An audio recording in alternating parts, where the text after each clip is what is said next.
কিভাবে keyboard shortcut ব্যবহার করে একটি কম্পিউটার শাটডাউন, রিস্টার্ট এবং স্লিপ মোডে নিয়ে যাবেন সেটা দেখাবো আজকের ভিডিওতে। ভিডিওটা খুবই গুরুত্বপূর্ণ এবং খুবই ইন্টারেস্টিং, তো শেষ পর্যন্ত দেখবেন, আশা করি সবার কাজে লাগবে। আর কাজটা একদম সহজভাবে দেখিয়ে দিব, একটা সিস্টেমে আপনি সবগুলো কাজ করতে পারবেন, অন্য কোনো ভিডিও দেখার প্রয়োজন হবে না। তো চলুন কাজটা কিভাবে করবেন সরাসরি হাতে নাতে দেখিয়ে দিচ্ছি। তো তার জন্য আমাদের এই ফেসবুক পেজটিকে ফলো করে রাখবেন।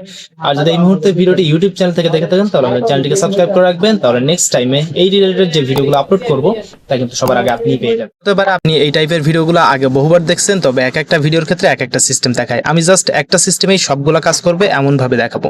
তো প্রথমে আমরা চলে আসবো কিবোর্ডে, কিবোর্ড থেকে উইন্ডোজ এবং এক্স দুইটা বাটন একসাথে প্রেস করব। এখন চলে যাব আমরা ডিসপ্লেতে। তো ডিসপ্লেতে এই ধরনের একটা পপআপ শো করবে। এখন আমরা জাস্ট কিবোর্ড থেকে প্রেস করব ইউ বাটন, সেটা একবার প্রেস করার পরে দেখতে পাচ্ছেন এইদিকে একটা নতুন পপআপ কিন্তু যুক্ত হয়েছে, যেখানে বেশ কয়েকটা লেখা আপনি দেখতে পাচ্ছেন। এক নম্বরে আছে সাইন আউট, 2 নম্বরে স্লিপ, 3 নম্বরে শাটডাউন এবং 4 নম্বরে রিস্টার্ট। তো আমি একটু ক্লোজে যাচ্ছি। যে এখানে সাইন আউটের আয়ের নিচে একটা ছোট দাগ আছে এবং স্লিপের এস এর নিচে ছোট একটা দাগ আছে, শাটডাউনের ইউ এর নিচে ছোট একটা দাগ আছে, রিস্টার্টের আর এর নিচে ছোট একটা দাগ আছে। অর্থাৎ এখান থেকে আমি যে বাটনটা প্রেস করব সেই কাজটাই করব। তো আমার যেহেতু শাটডাউন করা প্রয়োজন, তাই আমি এদিক থেকে ইউ বাটনটা একবার প্রেস করব। দেখতে পাচ্ছেন আমার কম্পিউটারটা এখন কিন্তু অলরেডি শাটডাউন অপশনে চলে আসছে। এখন আমি জাস্ট এখান থেকে শাটডাউন এনিওয়ে দিলে আমার কম্পিউটারটা অলরেডি শাটডাউন হয়ে যাচ্ছে।